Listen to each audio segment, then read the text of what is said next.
నా భార్యతో సాయంకాలము దేవుని వాక్యంతో నా దినము ముగిస్తాను.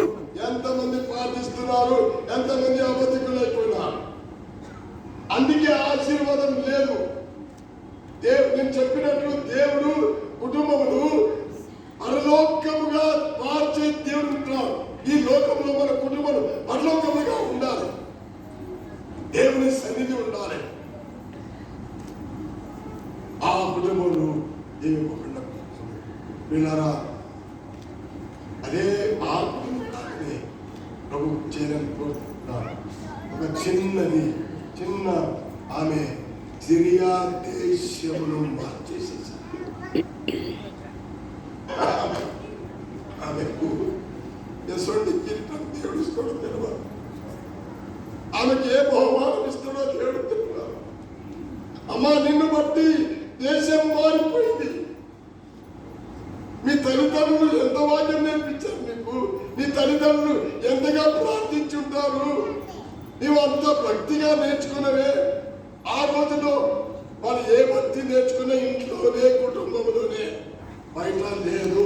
మనలాగా ఇంతకు ముందు చెప్పినప్పుడు సండే స్కూల్ లేవు, స్పెషల్ మీటింగ్స్ లేవు, బీబీఎస్ లేవు. పిల్లలకు వాక్యం ఉంటే ఇంట్లోనే చిన్నది కుటుంబంలో తల్లిదండ్రుల మధ్య ట్రైనింగ్ అయిపోయి సిరియా దేశం వెళ్ళి దేశం మారి. నీవేం చేస్తున్నావు? ఇప్పుడే చెప్తాను కదా, అది చిన్నది ఎందుకు రాశారంటే పెద్దలకు సిగ్గు రాని. దేవుడు మనం ఏర్పరచుకున్నాం. ప్రభుత్వం మనం ఏం చేసేవారు ఉంటున్నాం? ఇంత క్రైమ్ చెల్లించి ప్రభు మనల్ని ఏర్పరచుకున్నాం. ఆ శిలువ మీద తన ప్రాణం పెట్టాం. పాప పరిహారం అక్కడ అర్పించి మనల్ని మోచించు. ఆ రక్షణనే ఆ కుటుంబంలో మార్చింది. కానీ కుటుంబంలో రక్షణ లేదు. ప్రభు ఆ కుటుంబంలో రావాలని కోరుకుంటున్నాను. ఆ కుటుంబం మనోహర్, మీ కుటుంబము మనోహర్ కుటుంబం అనేది చేయాలని కోరుకుంటున్నాను. ఆశీర్వాదకరమైన కుటుంబంలో చేయాలనుకుంటున్నాను. మీ కుటుంబంలో యేసు ప్రభు ఉండాలంటే మొట్టమొదటిగా ఆయన మీ హృదయంలోనికి రావాలి. మీ హృదయంలోనికి రావాలి. అప్పుడే మీ కుటుంబంలోనికి వస్తాను. దైవ సన్నిధి, మీ కుటుంబంలో నెమ్మది, అందులో రాజ్యం మీరు అనుభవించగలుగుతారు. ఆయనను నీ సొంత రక్షకుడిగా నీవు అంగీకరించిన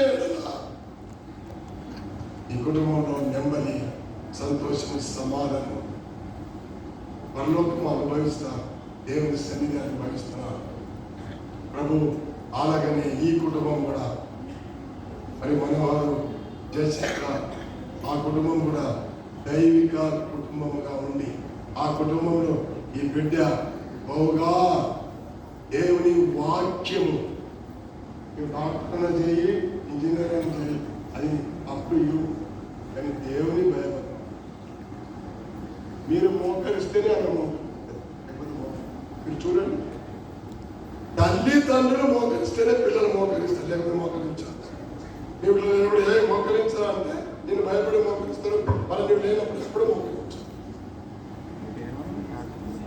మోకరించి ప్రార్థించి, ప్రభా ఈ బిడ్డను మేము ఏమేమి చేయాలో మాకు నేర్పుము అని దేవుని సన్నిధిలో నేర్చుకొని ఆ బిడ్డను మీరు నేర్పిస్తే ఒక రోజు అనేకులకు ఆశీర్వాదకరమైన బిడ్డగా దేవుడు చేస్తారు. అది ఖచ్చితం, 100% దేవుని వాక్యంలో ఉంది. అలాగనే ఈ కుటుంబము కానీ ఇక్కడ ఉన్న ప్రతి కుటుంబములో అలాగనే ఉండి అనేక భక్తులను, మన పిల్లలను దేవుని సాక్షులుగా మనము సిద్ధపరుస్తాం. పరలోకము అనుభవిస్తాం. ఒకటి బిర్యానీ, రోజు బిర్యానీ తింటే సంతోషం ఉండదు. దేవుని సన్నిధి ఉంటే ఎక్కడైనా సంతోషం. దేవగాని దేవుని సన్నిధిలో మోకరించి కుటుంబంగా ప్రార్థన, దేవుని వాక్యం ధ్యానించి, పిల్లలకు బోధించి, దేవుని ఆరాధించి అప్పుడు దినం మొదలు పెట్టాడు. ఎంతో ఆనందం, సంతోషం. ప్రభు అనాడు వచ్చేసాను అలాగే ఆశీర్వదించి ఈ చిన్న బిడ్డను ప్రభు కొరకు, మన ప్రభు మహిమ కొరకు. అది ఎప్పుడు మర్చిపో. దేవుడు ఈ బిడ్డ ఎందుకు ఇచ్చారంటే ఆయన మహిమ కొరకు చాలు. మరో కుమార్తె మోషేను తీసుకొని మన తల్లికి అప్పగించాడు. మరో కుమార్తె మోషేను తీసుకొని తల్లికి అప్పగించాడు. ఏమని చెప్పింది?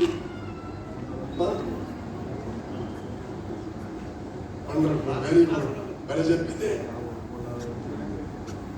నువ్వు చెప్తా నువ్వు కూడా అంతేనా? ఎవరి కొరకు పెంచుకో ఆమె దేవుడు ఎవరు పలుకుతాడు? దేవుడు ఆశీర్వదిస్తాడు, దేవుడు దీవిస్తాడు. ప్రభు దేవుని వాక్యము దీవించను గాక. ప్రార్థన చేసుకుంటాడు.